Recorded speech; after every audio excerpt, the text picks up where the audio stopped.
They were a seemingly ordinary couple that most people wouldn't think twice about. Both retired school teachers living in a quiet, sleepy little New Mexico town. It wasn't until after their deaths that a startling discovery shattered the illusion of who everyone thought they had been and called into question whether this seemingly ordinary couple had been international criminal masterminds.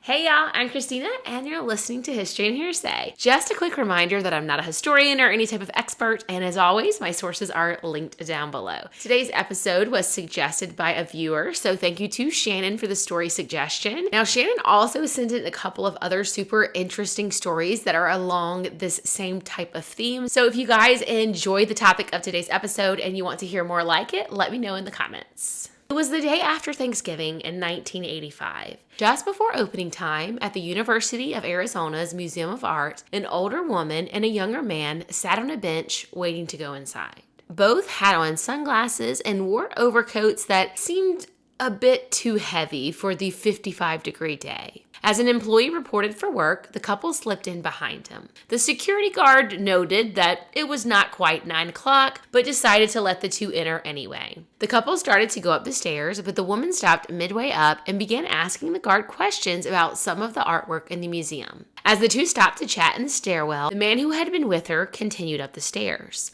A few moments later, the man came back down the stairs.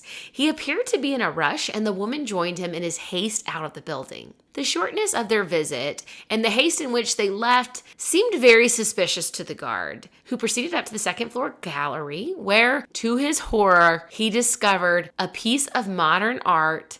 William de Koonin's Women Ochre had been cut from its frame. So just a little interjection here. I apologize, guys, but instead of William de Kooning, I said William de Koonie the entire episode. So I know that'll probably drive some of you crazy. Sorry. The security guard noted how the man had been clutching his coat close to the neck and summarized that after cutting the painting from its frame, the man must have rolled it up and fled with it under his coat. But as quickly as he's made this discovery, it wasn't quick enough, and the couple had already fled away in what a witness would later describe as a rust-colored two-door sports car. No fingerprints were found at the scene, and at that time in the 1980s, the museum did not have any security cameras, so the investigators had only eyewitness accounts to go on. The man was described as being in his late 20s with dark brown hair, glasses, and a mustache that appeared to be fake, like it was some kind of theatrical mustache. He was wearing sunglasses, like I mentioned, and a dark blue water-repellent coat with a hood. The woman was said to be much older, possibly between 50 and 60 years of age, wearing a scarf on her head and granny glasses. She had reddish brown hair and was wearing a red water-repellent coat and tan bell-bottoms. Sketches of the two were made and distributed to the public. The university's police department turned the case over to the Federal Bureau of Investigations, but no leads materialized. This piece had been donated to the museum, and the museum's insurance company paid out the $400,000 that the painting was estimated to be worth at the time. The museum used some of this money to buy security cameras and also revised its schedule to stay closed on the day after Thanksgiving in the future. The rest of the campus was closed for the holiday at the time of the crime, which may have made it easier for the perps to get away, as there were less people out and about. Like many other art museums that have suffered thefts of their works that are on display, they did not replace Women Ochre. Instead, they placed the blank canvas on the wall behind the frame where the cut fibers were still visible to call attention to the loss. This painting was part of artist de Koonin's Woman series. In 2015, one of the other pieces from that series sold for $300 million, and the museum updated the estimated value of the Women Ochre piece that was still missing to be worth $160 million. Now, I mentioned that the police and the FBI didn't really have much to go on, but initially the FBI was pretty confident that the painting would pop up on the underground art market and it would be flagged and located. since this is typically how valuable stolen art pieces are recovered. However, as time passed, the painting never popped up on the market for sale, which led the FBI to theorize that this may have been a contract job, meaning someone was hired to steal this particular painting for a very specific private collector who wanted to keep it for themselves, which meant that there was nothing to investigate. Of course, they did have these sketch photos of the suspects and a description of the car, but back during that time, it really wasn't much to go on. Roughly 2 years into the investigation in 1987, the case was closed for a lack of evidence, which FBI agents like to point out doesn't mean that the case would never be looked at again. It was more like the case was just put on a shelf for another time, and of course, if any new information ever came to light, it would be looked into again. In fact, this case was listed on the FBI's top 10 art crimes list. However, as time continued to tick by and the years turned into decades, the heist remained unsolved. When Jerry Alter lost his father Seymour to a heart attack, he was devastated. Seymour was only 54 years old, much too young to die. As a teenager, Jerry was a band musician who went to Catskills and played in the summers. He also enjoyed art and writing classes. Jerry always felt that his father had been beaten down by the world and robbed of his potential. So when Jerry wrote his collection of short stories later in life, some of the characters are believed to have been based on his father. And the characters were always given the ending that they deserved. The poor, unlucky man in his stories always found wealth and good fortune in the end. Seymour had several heart attacks before the one that took his life, and when recovering from one such heart attack, Seymour had painted wild shipwrecks at sea in an expressionist style. One of the characters in Jerry's story, named Sam, also painted while recovering from a heart attack, only this character had a more modern art style, and in this story, his works became very famous and made the character Sam tens of millions of dollars, ultimately funding research that led to the development of an artificial heart that saves Sam's life. In Jerry's story, a happy, satisfied, and rich Sam dies in his sleep at age 100. Many believed that he was writing the life that he believed his dad had deserved, but had unfortunately not gotten to live. This was a popular theme in Jerry's stories. Everything he wrote seemed to mix reality with fiction in a way that makes it difficult to decipher which parts are fact and which are fiction, but we'll talk more about that in a bit. In 1955, at the age of 23, Jerry is working at a hotel in Catskills when he sees a beautiful 18-year-old girl who catches his eye. Rita, who was also employed at the hotel, had been invited by one of the musicians to take a boat ride. Jerry told her that she should go with him instead, and it sounds like the rest is history, because in 1957, the two were married, and by all accounts, they were soulmates. People said that you could just see in their eyes how much they loved and adored each other. And while it appeared that Jerry had some aspirations of one day making it big as a musician,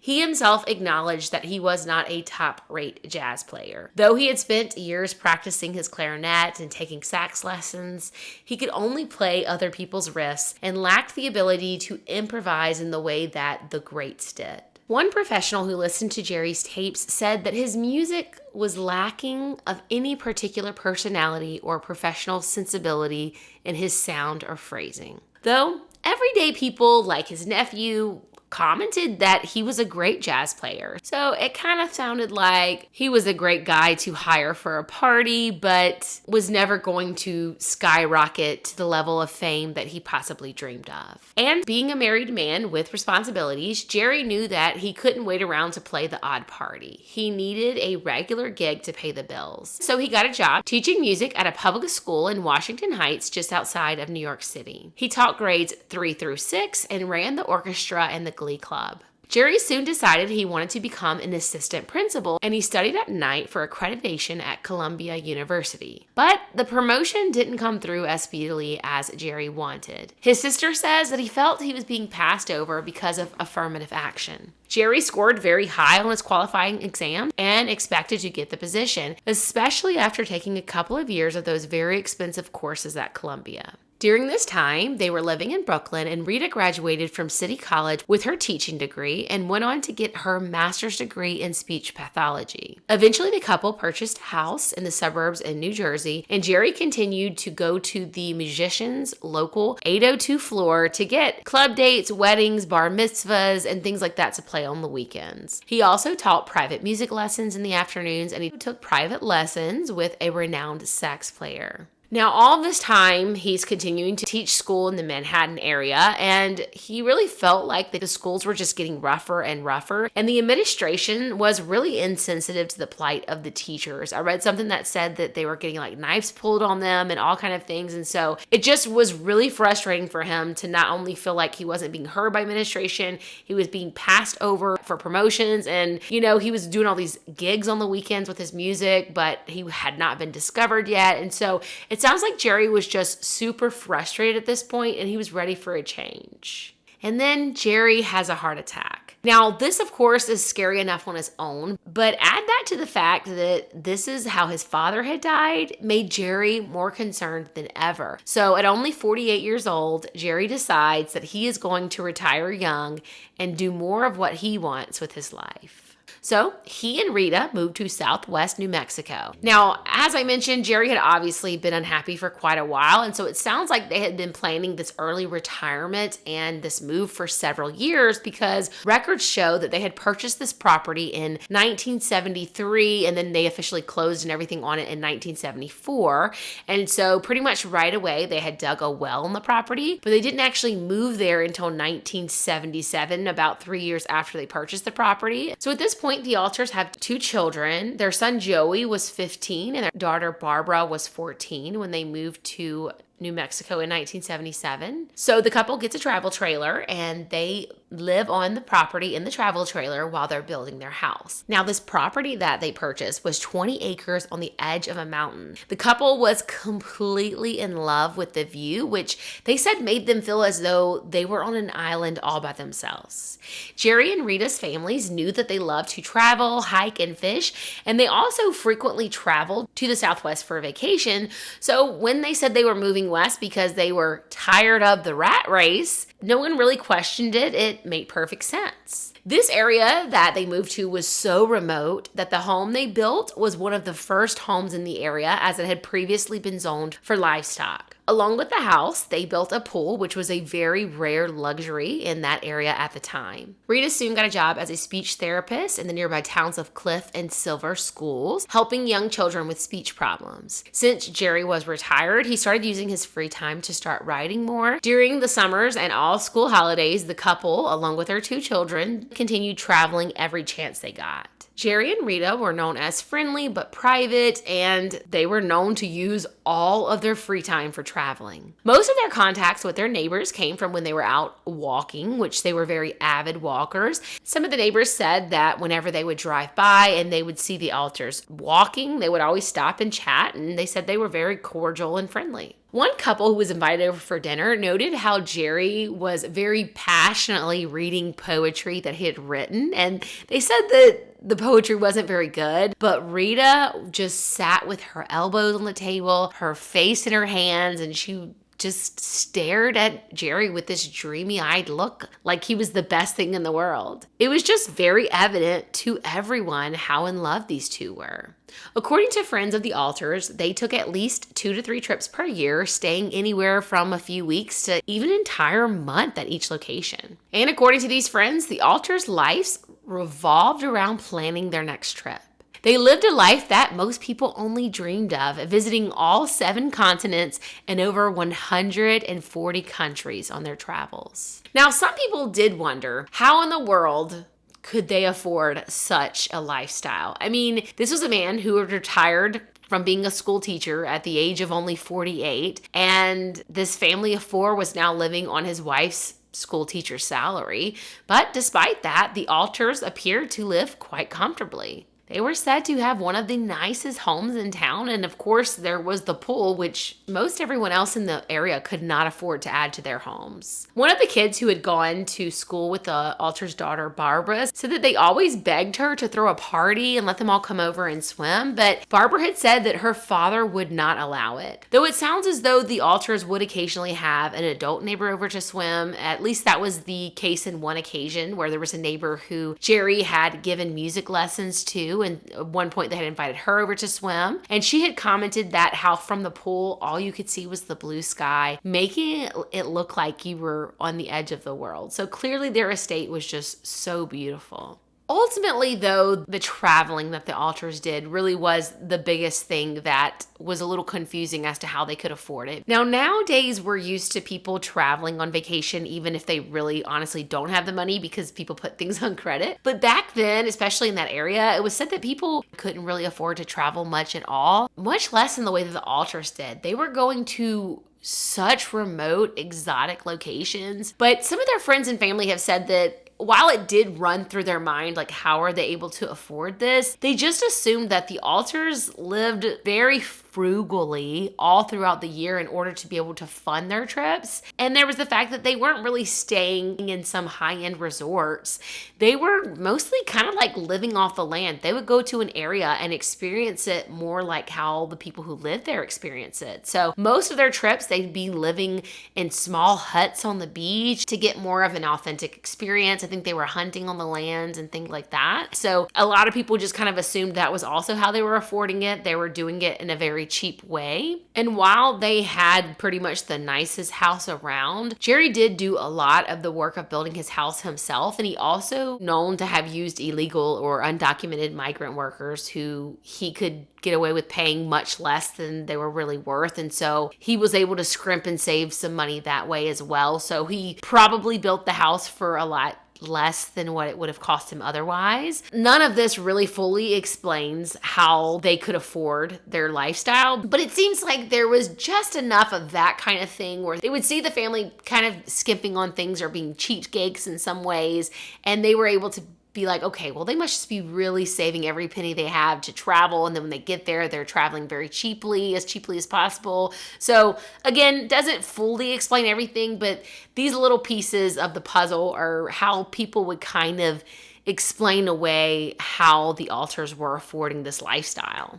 But then in 2017, the question of how exactly the Alters afforded their lifestyle may have just been answered along with the solving of that 1985 art theft mystery. And it all happened by chance. In 2012, Jerry had passed away from a stroke at the age of 81. 5 years later, in 2017, Rita also passed away from a stroke when she was 81 years old. However, prior to her death, she had been diagnosed with dementia, and shortly after her diagnosis, Rita had contacted her nephew, Ron Roseman, and made him the executor of her estate. She wanted to make sure that she had someone to come in and settle her estate and put everything into a trust for her children. Jerry and Rita's children were adults at this point, but both of the children seemed to be struggling with some issues, possibly mental health issues. Now, I don't want to get into all the nitty-gritty details because I don't want to invade their privacy, but the son was unable to work, and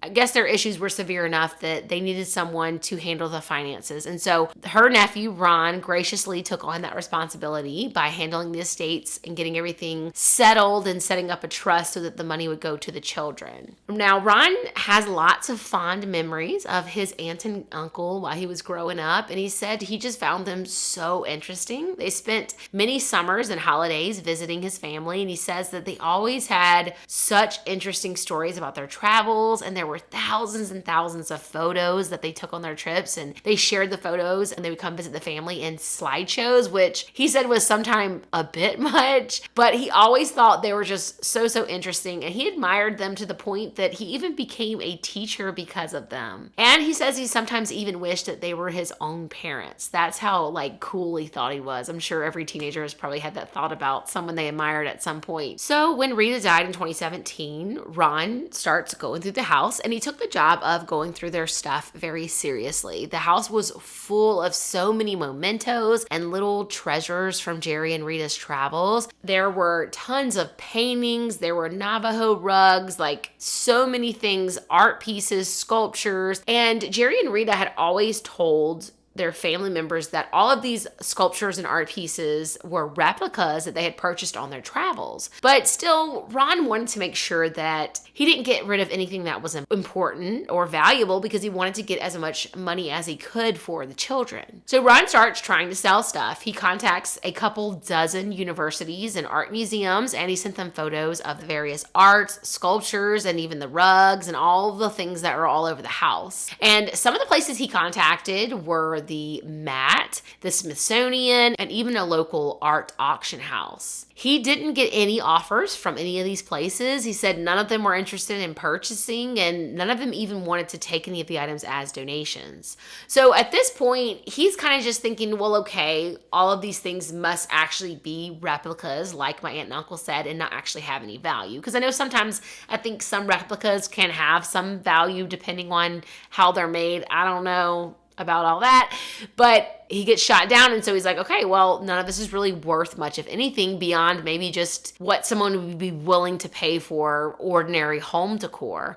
And so he contacts some local stores that buy and resell things, and a few local stores buy some things from him, like furniture and bedding, and he also donates some stuff to a thrift store. Now, one store in particular, the Manzanita Ridge Furniture and Antique Store, they decide that they're going to go through the house and look at everything that's left and see if they wanted to make Ron an offer. So they see a couple of things that they're interested in, some furniture, some paintings, and decor. So once they look around, they offer Ron $2,000 for all of the items that are left in the house. And Ron at this point seems to just be happy to have someone hauling the stuff off. And so he accepts their offer. And all of this is obviously a lot of work. Ron's doing this all from out of state. And he's just going through the motion, taking care of all of this stuff. And he gets a call from the FBI, which I can imagine would have been rather shocking.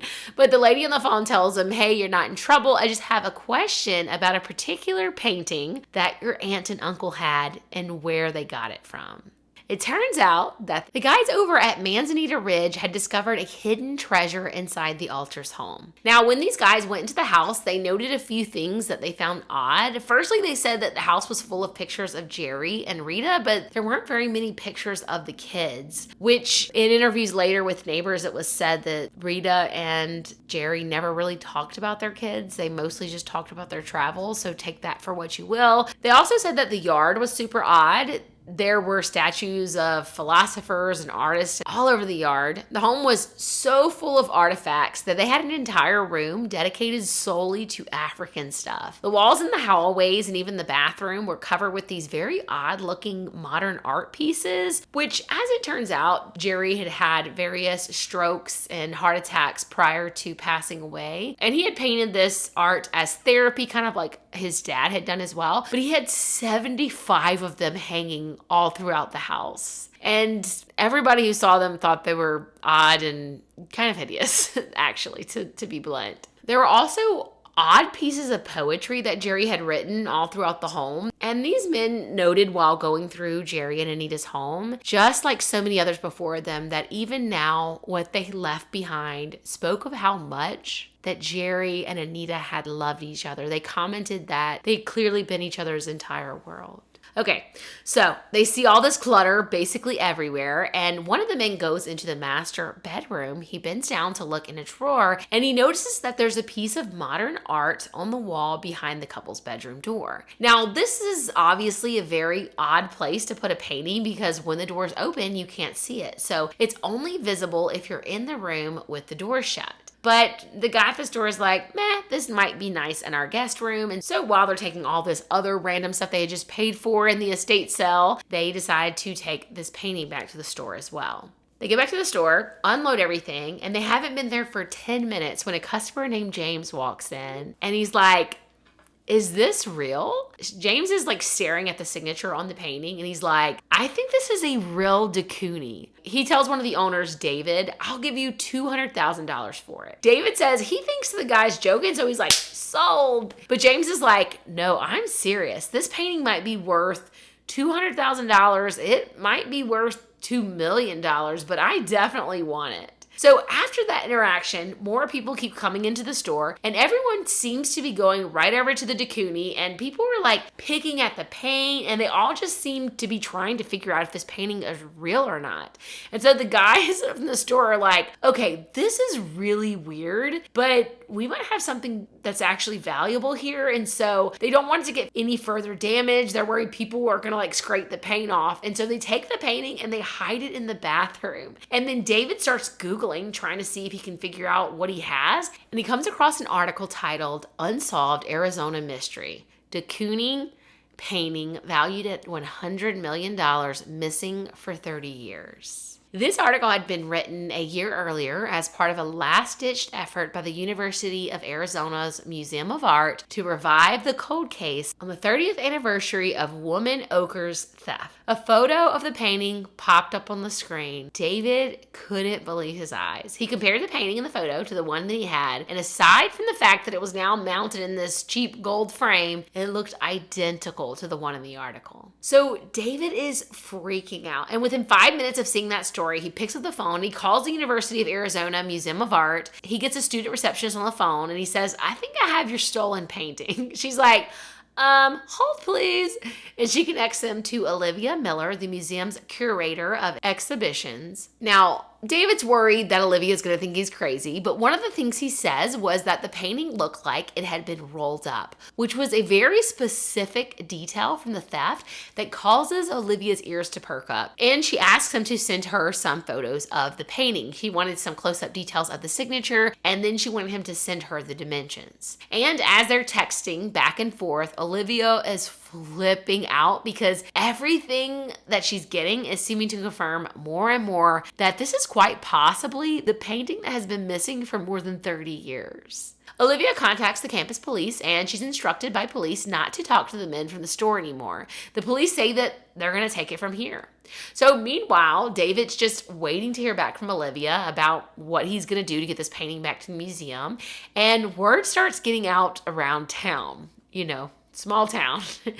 People start finding out that they have this famous painting and everybody starts coming in asking to see the de Kooning. The men are pretty nervous about all of this attention, and so they tell people that it's already been taken away. And David takes it home and he hides it behind his sofa. He even went and got some guns out of a safe because he was so worried that someone's going to try to break in and take this painting. I mean, he just found out this thing is worth over $160 million, so he wasn't taking any chances. So he's pretty nervous all that night. Meanwhile, museum employees are just as nervous because they're worried if this guy sits too long with the $100 million painting, he's going to change his mind about giving it back to them. So everyone's just sitting around super nervous, waiting for the police to decide what's going to happen. And the timing wasn't super clear, but I'm guessing this must have been when the FBI contacted Alter's nephew. It would make sense that while everyone else was waiting on the police were talking with the FBI. So while David's waiting to hear back, he gets a call from someone who identifies themselves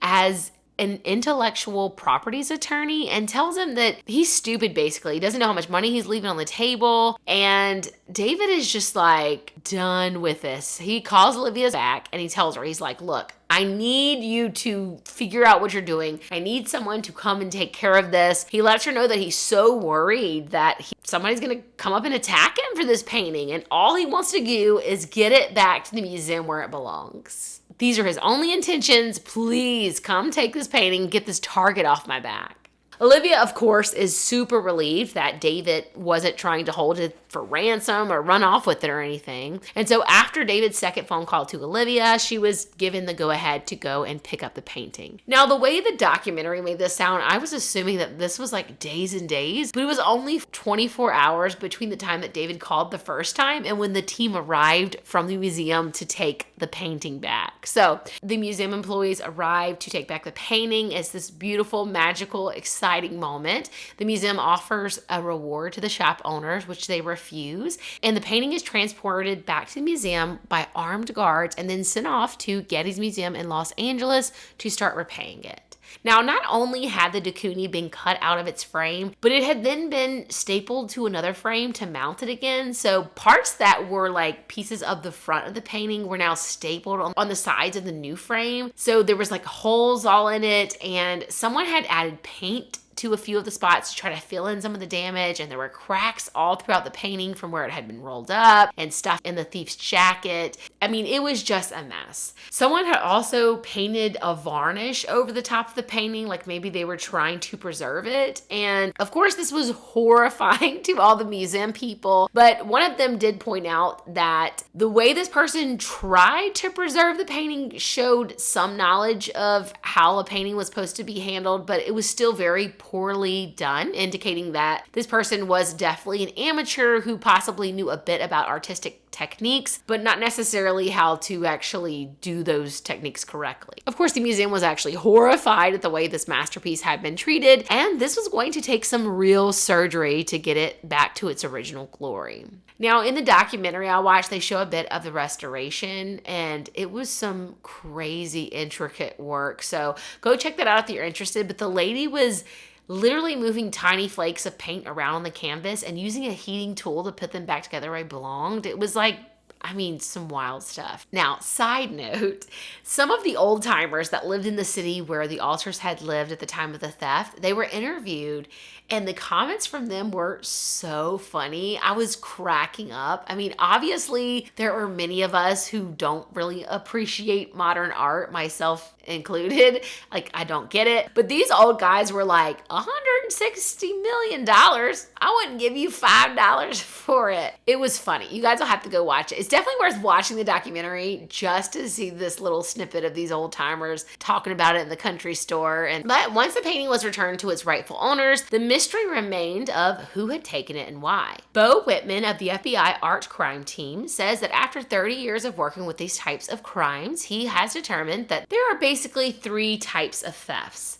The first type are thefts of opportunity, essentially like a shoplifter. They see something they want, the opportunity presents itself, and they take it. The second type are those that are doing it for the money, which of course is the largest group of thieves. And they see how much these pieces are selling for at auction, and they realize that if they take it, they can probably find a buyer and get quite a bit of money. And so for them, greed is what motivates them. And then you have the third type, the rarest and hardest ones to catch. Those are the ones who steal for themselves. Sometimes these are people who will fixate on a piece of art, and because they care so much about it, they start to feel this sense of entitlement, like because they care about it so much, they should have it. They feel like no one else appreciates it as much as they do, so this means they should be the ones to own it. These are, of course, the hardest to find because they don't just pop back up for sale. These thieves take the item and they keep it hidden away for their own personal enjoyment. These are the pieces that seem to disappear into thin air. They go away for many, many years and are often only discovered when someone dies, as happened in this case. Which, of course, further feeds into the original theory that this was a contract job.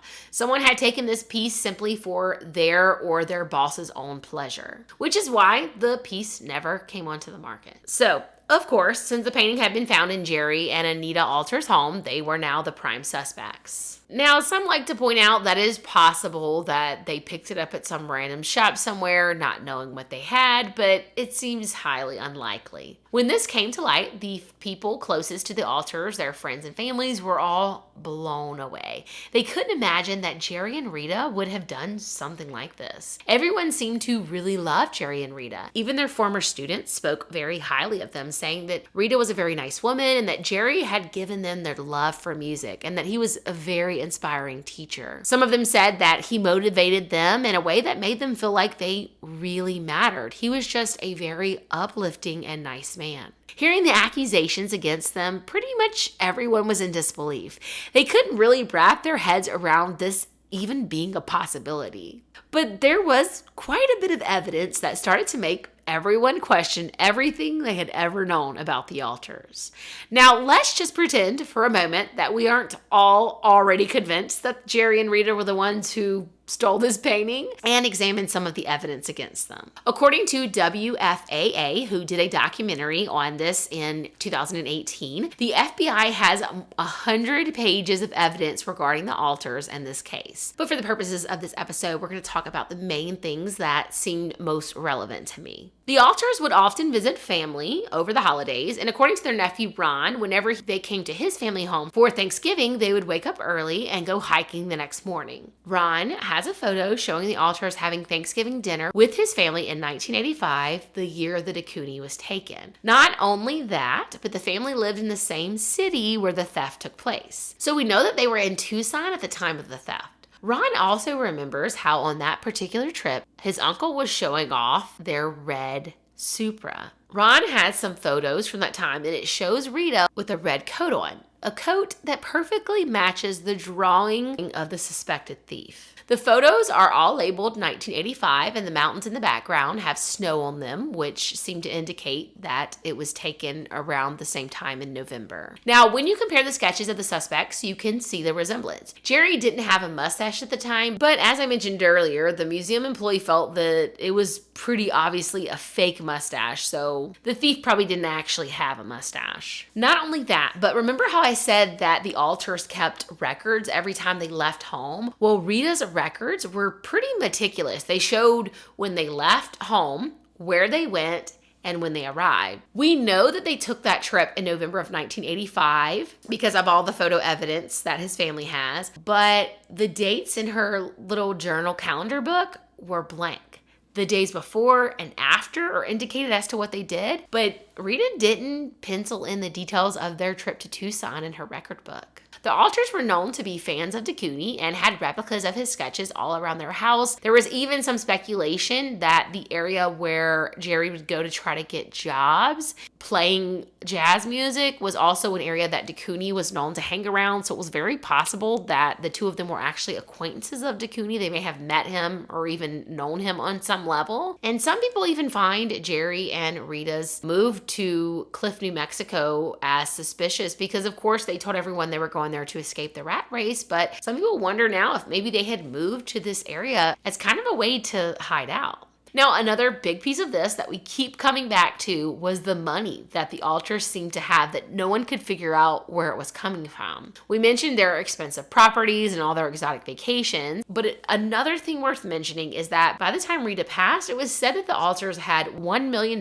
just sitting in their banking account. Of course, since they never sold the de Kooning, now if you haven't already been thinking it for the last 20 minutes, by now you're probably wondering, did the Alters steal other things to fund their lifestyle? Was this seemingly benign suburban couple actually international art thieves? So, Rita had told caregivers that she had valuable things hidden in the attic. Now, I don't know if anyone took her seriously at the time because she was suffering from dementia, but now that the de Kooning was found, the FBI came in and they x-rayed the walls in the home to see if there was anything else that had been hidden there, and nothing was ever found. So, I mentioned earlier that Jerry had written a book with a collection of short stories. Now, it's said that the writing wasn't very good, but the book that is titled The Cup and the Lip can be purchased on Amazon. And some of Jerry's stories read like confessions. In addition to the stories that I mentioned earlier, where he seems to be writing a better ending to his father's life, Jerry also wrote quite a few crime stories. Stories about people stealing extremely valuable things, committing various crimes. There were some violent stories in there. Some of the thefts included people taking things just so they could hide them away in their own homes and just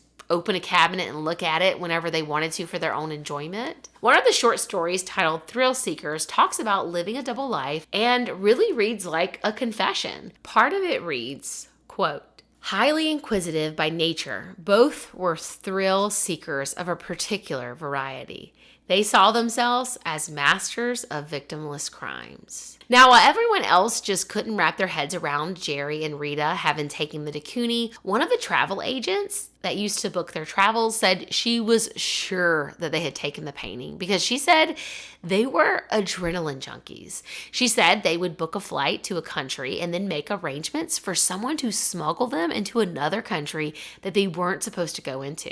Now, what's most intriguing about Jerry's stories is that we know that some of the things in the stories really happened. Jerry's mixing of fact and fiction was further confirmed when a lady came into the Manzanita Ridge antique store, and she tells the guys there that she had always loved Rita. She'd always thought that Rita was a very nice lady, but then one day, Rita and Jerry came back from a trip they had taken deep in the jungle, and she starts telling the lady about how while they were there were these two tribes that were battling, and Rita told the story of watching these people being killed. And she told it like she had just gone to Disneyland. And she said like instantly her opinion of Rita changed from thinking that she was just a wonderful, lovely person to thinking that she was a horrible human being. Well, it turns out that a story very similar to this was actually written in Jerry's book under the title of The Arrows of Fortune. So after knowing that some of that actually happened, at least according to what Rita told her friend, it's even crazier when you get to a short story titled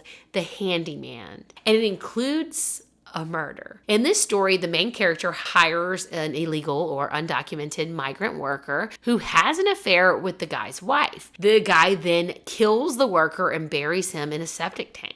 As I mentioned earlier, Jerry was known to hire these migrant workers, and Ron recalled that he often hired itinerant workers to help him with odd jobs around the house. Ron says that his aunt and uncle also did not want to replace their septic tank. Now, he assumed that they just didn't want to spend the money on it, but it was pretty weird because they would only let liquid go down the toilet, and so they would tell visitors to only flush if they went number 1, but if they went number 2, that they should just leave it and Rita or Jerry would take care of it later. Then they would go in there and I guess like put it in a baggie or something, and they would take it and throw it in their outside trash. So very odd behavior unless you're just really, really broke or extremely frugal or somebody who should be applying to be on that extreme cheapskate show. Either way, Ron says that when Rita was suffering from dementia and he started helping her with the estate, the caregivers were complaining about the issues with the septic tank, and so he decided he needs to go ahead and replace it. But Rita continued to insist that he not replace the septic tank. She was completely against it, and she got really upset when she found out that he had just gone ahead and replaced it anyway. Now, when the tank was replaced, it was noted that it had never been pumped out since it was originally installed, and the tank was almost completely full and was extremely eroded due to the fact that it was more than double over the replacement age. Later, when Jerry's story about the murder and stuff in the body in the septic tank was shown to a guy who works on septic tanks, he said that Jerry's writing revealed real knowledge of how the tank worked. It was beyond what most people who'd never seen the inside of one would know, so maybe Jerry did look inside his septic tank at some point. Now, when they replaced the septic tank,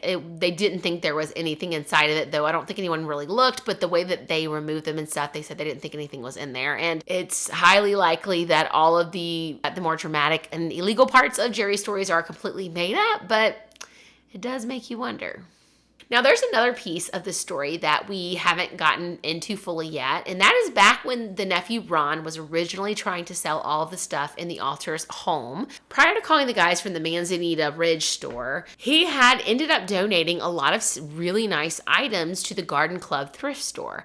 Now, he couldn't find anyone to buy them, and so he kind of just decided to dump this stuff.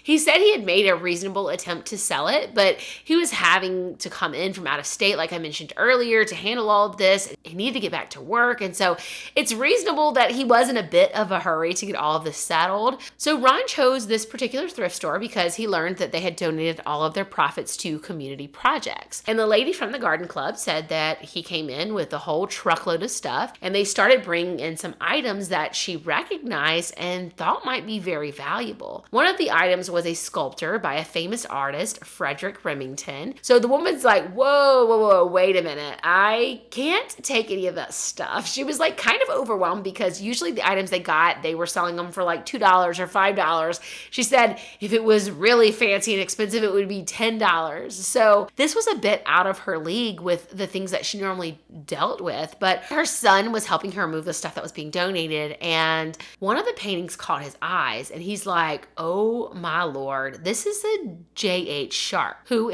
if you're like me, you don't know anything about art. This guy is one of the most famous Western artists. So her son starts looking at the bronzes and he realizes that several of those also might be from famous sculptors and artists as well. And so, of course, when Ron donated all of this, he thought it was all reproductions or replicas, not only because he'd been told that by his family, but also the dozens of museums he had reached out to seemed to feel that none of this stuff had any value. And of course, whenever Ron was originally trying to get rid of this stuff, he had sent pictures of all of it to these museums, including the de Kooning. So I'm kind of wondering if whoever got all these photos just took his word for the fact that they were reproductions and just automatically rejected him without really investigating anything further, because I can only imagine that museums probably get inquiries from people wanting to sell their stuff all the time that doesn't really have value. I don't know, that would just be an assumption I would make. But anyway, so the garden club lady son, he contacts Scottsdale Art Auction House. And that was one of the places that Ron had also contacted that had turned him away. But I'm assuming maybe that the thrift store lady's son actually might have known how to word things, or maybe he had some kind of contact or he had something that made them take him serious. I don't know what it is, but they actually got back with him and said they were interested in the stuff. So this auction house is able to authenticate some of the stuff, and the FBI comes out to the garden club. They take pictures of everything, they run it through their database, and none of it comes up as having been reported stolen, and so they clear it. Now, of course, it doesn't necessarily mean that it isn't a stolen item. It just means that it hasn't been reported to the FBI and it isn't on their list of things that they're watching for. So they were clear to go ahead and sell these items at auction. The most valuable piece sold for somewhere between $80,000 to $94,000. I saw both mentioned, but the total of everything was said to have been around $160,000, which the cut that the Garden Club thrift store got was around $129,000. I mean, personally, I feel like that money should have been returned back to the family. I didn't see anywhere where they tried to do it, but I don't know. That's just me. It's my personal opinion. But Ron says that he really does wish that his aunt and uncle would have documented somewhere that some of those items were authentic, because that would have really helped him when he was trying to settle all this stuff. So the guys at Manzanita Ridge go to the Garden Club thrift store and they buy some of the nice Navajo rugs that Ron had donated to them. And they start doing some more digging, because they're probably like the rest of us where they're like, surely these people stole more things, right? And so they find another possible connection. In 1989, the Amrund Museum in Arizona had $1 million Chiefs blanket that was stolen for them. And the theft had the exact same MO as the de Kooning. A woman distracted a guard, and a man just walked in and took the blanket. The exact date was August 27th, 1989. Now, the guys at Manzanita Ridge still had Rita's journal, and they see where she had penciled in them arriving in Tucson, Arizona, but there's nothing else. So typically they would fly into Tucson, they would visit family for a few days, and then they would go home to Cliff. And they typically would document what they did while they went to go see their family, and then they would write about their trip home to Cliff, like driving home. But for those dates and the dates surrounding the theft of the de Kooning, they didn't have anything else written down. Now, the rug was never found among the Alter's items, but one of the theories is that maybe they were stealing the stuff in the US and then taking it to the other countries when they went on their trips and selling it there. As their great-nephew said, it would certainly tie up a bunch of loose ends. So with all of this information, the guys from Manzanita Ridge contact the museum about the missing rug, and the FBI was supposed to be looking into it, but as far as we know, nothing has ever come out of that.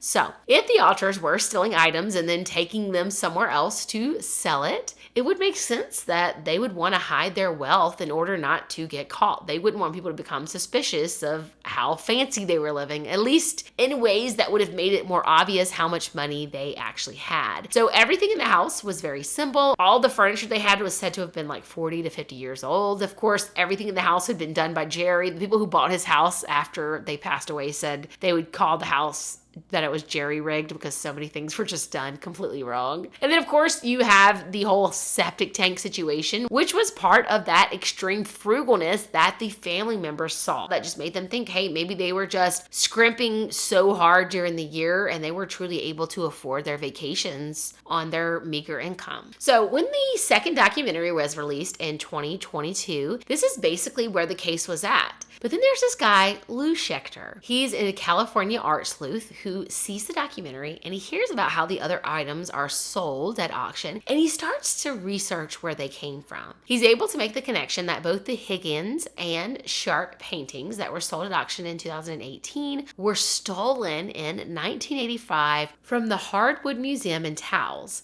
the same year that the de Kooning was stolen. In 2023, after making this connection, Schechter notifies the Hardwood Museum about his suspicions. And in 2024, the Hardwood Art Museum turns the case over to the Santa Fe-based Art Bureau of the FBI. The FBI investigates and locates the stolen paintings by Higgins and Sharp. Then in May of 2025, the FBI returns the paintings to the Hardwood Museum of Art. Okay, so I have one more little interesting tidbit for you guys, and that is another story suggestion from Shannon to look into the Isabella Stewart Gardner Museum theft, which is a theft from March 18th, 1990, where 13 works of art were stolen from this museum in Boston. Now, I did not realize there was actually a connection to this until I started digging a little bit deeper. I was looking for something when I was editing, and I was like, oh my goodness, there is some speculation that Jerry and Rita Alter are the ones who did this theft as well. And it is pretty intriguing, especially when you look at the police sketches of the suspects. There were two people who came in and posed as policemen responding to a disturbance call, and they were up looting the museum basically for an entire hour right under the noses of all the security guards because they thought that they were policemen. The estimated amount of the stolen works has been valued at like hundreds of millions of dollars. So if this really was Jerry and Rita Alter, this would definitely have funded their travels. This case is technically still considered unsolved, but there are some speculation out there that police have solved it, and they're just not saying because the perpetrators or the suspected perpetrators have already passed away. Regardless, there are some details that match other than just the pictures of the two of them. One of those things being the fact that the suspects in this case drove a car that was described very similarly to the cars that the Alters drove. Anyway, just thought that was super, super interesting, and just one more little thing to make the Alters super intriguing. So, I think we've established that the Alters were living a double life, but I'm curious to know what you guys think of Jerry's book. How much of it was real? Now, during the documentary, Jerry's family seemed to believe that Jerry really had a very high opinion of himself. He thought he was this great artist, this amazing musician, this awesome writer, and they feel as though he really thought more highly of himself and his abilities than most other people would. And so there is a real possibility that the book was just his way of trying to gain some notoriety. Maybe he included all of these crazy crimes in his book because he knew that someone would find all the stolen items in his home after his death. He could get some fame for himself. People could turn themselves into nuts trying to figure out what he did and didn't do. He could turn his life story into this big mystery, and he may have been successful. The final lines of Jerry's book read, "To own wealth is to be possessed by it. Stolen assets are not safe anywhere. They can bring only disquietude to their possessors. For such is the nature of man. They spin an endless web of deceit, forever imprisoning their owner in an insidious embrace." We will never know the full extent of who Jerry and Rita Alter truly were or what they really did. But one thing is for certain, whatever that was, they got away with it.